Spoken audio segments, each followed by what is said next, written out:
दोस्तों, लगातार हम आपको दिखाई रहे हैं कि कैसे इजराइल के सैनिक लगातार मारे जा रहे हैं गजा के अंदर।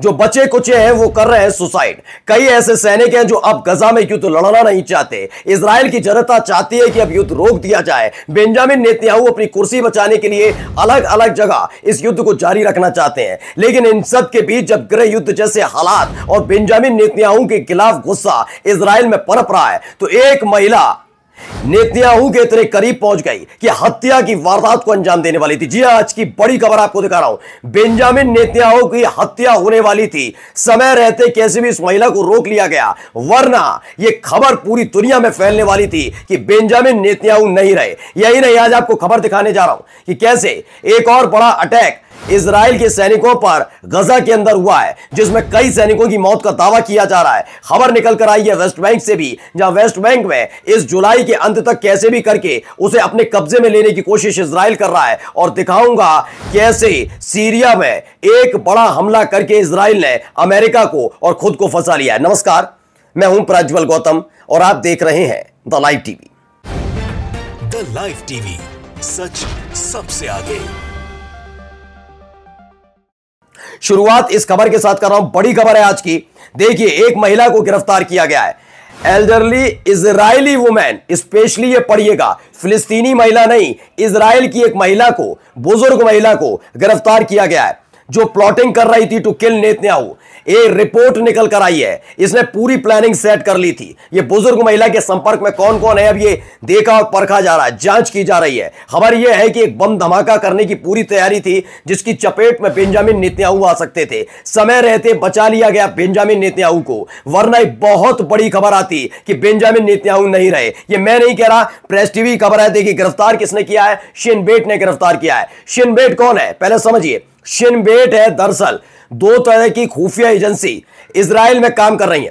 पहली जो खुफिया एजेंसी है वो मोसाद है। मोसाद जो है अंतरराष्ट्रीय स्तर पर किस तरीके से अपने ऑपरेशंस को अंजाम देती है, उसकी कथा कहानियां बहुत लोगों ने सुनी है। अब वो सच है झूठ है ये पता नहीं है, लेकिन जिस तरह से हमास ने अटैक किया उसको लेकर देखकर लगा कि मोसाद भी एक ऑर्डिनरी टाइप के जो देश होते हैं उनमें जो होती है खुफिया एजेंसी वैसे ही है, कोई बहुत अत्याधुनिक नहीं है जैसे उसका डंका पीटा जाता था। अब आइए, मोसाद के साथ साथ इजराइल में एक और है खुफिया एजेंसी जिसे शिन बेट कहा जाता है। यह खास तौर पर फिलिस्तीनियों के लिए बनाई गई है। फिलिस्तीनियों के प्लान, फिलिस्तीनियों की चीजें, फिलिस्तीनियों पर निगरानी रखने के लिए शिन बेट का इस्तेमाल किया जाता है। शिन बेट खुफिया एजेंसी का काम किसी और देश पर नहीं, बल्कि गजा, वेस्ट बैंक और फिलिस्तीनियों पर की सहानुभूति रखने वाले लोगों पर खास तौर पर नजर रखना है। इसकी नजर अचानक से इजराइल की एक बुजुर्ग महिला पर पड़ी। खबर मिली कि अचानक से इन्हें जानकारी मिली कि एक बुजुर्ग महिला है जो किसी और देश की नहीं है बल्कि इजरायली है, और इसने एक बम धमाके का प्लान तैयार किया है जो बेंजामिन नेतन्याहू के ऊपर होने वाला है। अचानक से गिरफ्तार किया गया और पता लगा कि हां, बेंजामिन नेतन्याहू,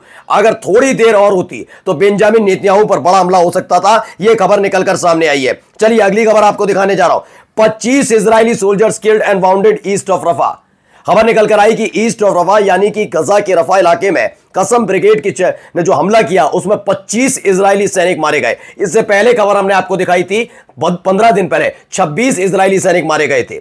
लगातार उसके बाद खबरें आती रहीं, कभी 12, कभी 10, कभी 3, कभी 2, कभी अब फिर से 25 इजरायली सैनिकों की मौत की खबर निकल कर आई है। एक बड़ा हमला हमास की तरफ से इजरायली सैनिकों पर किया गया और उसके बाद यह खबर निकल कर आई। पहले देखिए, ये 2 इजरायली फीमेल सोल्जर्स हैं, ये खान यूनिस ऑपरेशन में मारी गई हैं। इन दोनों का भी काम था, लगातार ये बुलडोजर से घर गिरा रही थी। ये लगातार हमास के नाम पर क्या कर रही थी गजा में फिलिस्तीनियों के साथ, सबको पता है। खबर निकल के आई खान यूनुस में एक बड़े ऑपरेशन को अंजाम दिया गया हमास की तरफ से, और उसके बाद ये दोनों इजरायली सोल्जर्स उसमें मारी गई हैं, यानी 25 सोल्जर्स के तर। ये भी एक बड़ी खबर निकलकर सामने आई। आइए अब कुछ हमले दिखाता हूं। ये 7 जो कसम ब्रिगेड की खबर है कि 7 यूनिस ट्रूपर्स मारे गए हैं ये रफा में। इसको लेकर खबर है, प्रेस टीवी खबर है, Qassam brigade target Israeli occupation military units in Rafah, killing and injuring 7 Zionist troopers. ये एक बड़ी खबर निकल कर आई। 7 और इजरायली सैनिकों की मौत की खबर है। तो अलग अलग तरीके से खबरें निकल कर आ रही हैं कि कैसे वहां पर यह हमला हुआ है। चलिए पहले देखिए, एक एक करके खबरें कैसे इसे अंजाम दिया जा रहा है। ये निकल कर आया, ये देखिए, ये हमले किए जा रहे हैं। ये हमले की वीडियो प्रेस टीवी की तरफ से जारी की गई है। फिलिस्तीनी लड़ाके कैसे इजरायली सोल्जर्स को निशाना बना रहे हैं, उनके व्हीकल्स। जबालिया में यह हुआ है।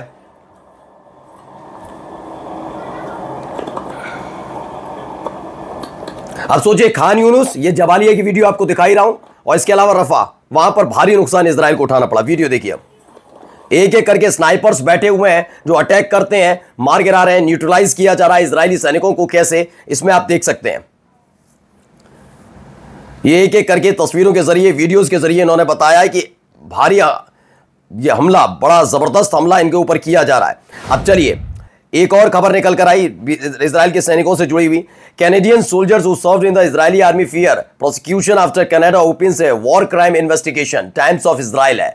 टाइम्स ऑफ इजराइल की खबर है कि कनाडा के वो सोल्जर्स जिन्होंने इजराइल की आर्मी के साथ मिलकर गजा में हमला किया, वो रहे वहां पर, अटैक कर रहे थे गजावासियों पर, उसको लेकर अब कनाडा में ढूंढे जा रहे हैं कौन कौन से लोग हैं। अभी तो कनाडा में 2 लोगों की गिरफ्तारी हुई, इसके अलावा अब लगातार प्रोसिक्यूशन का काम शुरू हो गया है। कैनेडियन भी अगर इसमें शामिल है तो उनके खिलाफ उनकी गिरफ्तारी हो रही है और जेल में ठूसा जा रहा है। इस तरह की खबरें निकल कर सामने आ रही हैं। चलिए, इन सब के बीच एक और खबर निकल कर आई। ये देखिए, पहले वेस्ट बैंक में क्या हो रहा है। ये रामल्ला से निकली है रिपोर्ट। दरअसल प्रेस टीवी की एक खबर है कि फिलिस्तीन foreign ministry censures Israeli Knesset vote on West Bank annexations. दरअसल आपको याद होगा कि मैंने आपको दिखाया था तकरीबन 7 या 8 दिन पहले भी, जब इस जुलाई की शुरुआत भी हो रही थी, तब भी मैंने एक खबर दिखाई थी कि जो इजराइल के एक बड़े नेता हैं लिकुड पार्टी के, उन्होंने कहा था कि इस जुलाई के आखिर तक कैसे भी करके, सबका ध्यान गजा में लटका हुआ है, सीरिया पर हमला करके सीरिया में कर दिया है, तब तक ये बढ़िया मौका है कि वेस्ट बैंक को इजराइल में शामिल कर लिया जाए। जब हो जाएगा बाद में देखा जाएगा। तो उसी काम में लगा जा रहा है। कहीं घर फूके जा रहे हैं, कहीं गाड़ियां फूकी जा रही हैं, कहीं खदेड़े जा रहे हैं। और जब जब फिलिस्तीनी विरोध करते हैं इजरायलियों का सैनिक और पुलिस की नहीं कह रहा, इजरायली सेटलर्स की तरफ से किए गए इस हमले का विरोध करते हैं, फौरन इजराइल की सेना आ जाती है और गोली मार देती है वेस्ट बैंक में फिलिस्तीनी लोगों को। तो यानी आप अपना घर फूकते हुए देखिए, ना पुलिस फूकेगी ना सेना, बल्कि करेगा कौन, इजरायली सेटलर्स। विरोध करेंगे तो मार दिए जाएंगे, और उसी पर काम किया जा रहा है लगातार। इजराइल में इसी तरह की तस्वीरें निकल कर आ रही हैं। देखिए, एक खबर तो मैंने वेस्ट बैंक की आपको दिखाई कि कैसे वहां पर लगातार इसी तरीके से चीजें की जा रही हैं। अब आइए एक और खबर आपको दिखाने जा रहा हूं। ये देखिए, ये जॉइंट रशिया और नेवल ड्रिल हुई है। पहले देखिए, ये कैस्पियन सी में हो रही है। ये जबरदस्त ड्रिल हुई है ईरान और रूस एक साथ मिलकर। ये ऐसे वक्त में जब गुटबंदी लगातार चल रही है, देख ही रहे हैं आप, अमेरिका लगातार फंसा हुआ है कि सीरिया में साथ दिया जाए ना दिया जाए, जॉर्डन परेशान, इजराइल लगातार हमले कर रहा है। तो ये एक कैस्पियन सी में फिलहाल इसको बताया गया, ये ड्रिल के तौर पर ये ऐसे है कि अगर कुछ हो जाए तो कैसे नेवल ड्रिल की जाए, जबकि इसे मिलिट्री एक्सरसाइज से कम नहीं मानना चाहिए। मिलिट्री एक्सरसाइज मानी जा रही है क्योंकि अभी मैंने आपको थोड़ी देर पहले एक वीडियो में दिखाया कि जब पर्शियन गल्फ में एक अमेरिकन डिस्ट्रॉयर आता है, शिप आता है, उसको फौरन बाद ही उससे इंटरसेप्ट किया जाता है और उसको कहा जाता है वापस लौट जाइए, बल्कि अंजाम भुगतना होगा, तो उसके बाद वो वापस लौट जाता है। यानी कि रूस और ईरान अपनी ताकत को समंदर में इस इलाके में बढ़ा रहे हैं, जो चिंता का विषय खास तौर पर अमेरिका के लिए, मैं इजराइल के लिए कहता भी नहीं हूं, खास तौर पर अमेरिका के लिए, क्योंकि अमेरिका पैठ बनाकर रखना चाहता है मिडिल ईस्ट में। तो ऐसे में इसके लिए एक बुरी खबर है अमेरिका के लिए।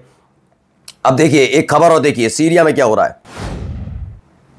तो ये एक के बाद एक ट्रक जा रहे हैं और ट्रक के ऊपर जो लदा हुआ है सामान, उसे देखकर समझ सकते हैं युद्ध की वो सामग्री।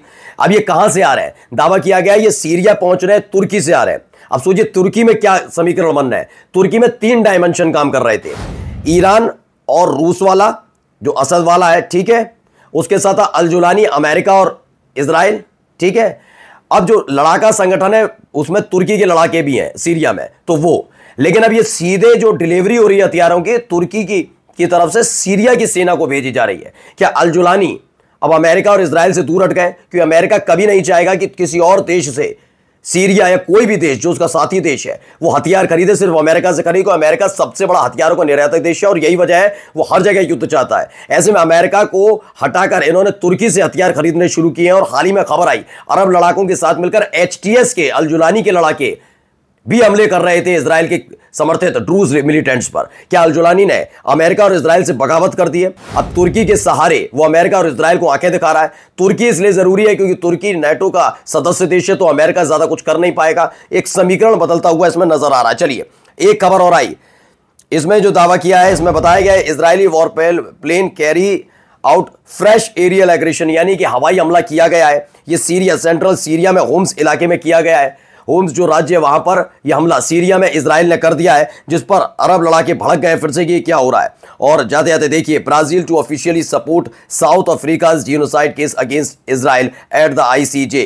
इन्होंने कहा कि इस बात को लेकर नाराजगी जताई है ब्राजील ने और कहा है कि हम इंटरनेशनल कोर्ट ऑफ जस्टिस में, ब्राजील ने कहा है कि हम इजराइल के खिलाफ खड़े होंगे और बताएंगे कि उन्होंने कैसे गजा में युद्ध अपराध किया। और एक वीडियो, सबसे भयानक वीडियो जरा देखते चलिए। ये देखिए वीडियो, ये गाड़ियां निकल रही हैं, अचानक से एक प्लेन गिरता है, आग लगती है और देखिए किस तरह के हालात। ये वीडियो निकलकर सामने आई है, स्मॉल प्लेन था जो वहां गिरा। इसमें पता लगा ये पैसेंजर प्लेन है। ये इटली की वीडियो है, जहां इटली में ये अचानक से एक हाईवे पर गिरता है छोटा सा प्लेन, उसके बाद आग लग जाती है और इसमें 2 लोगों की मौत हो गई। नमस्कार। द लाइव टीवी, सच सबसे आगे।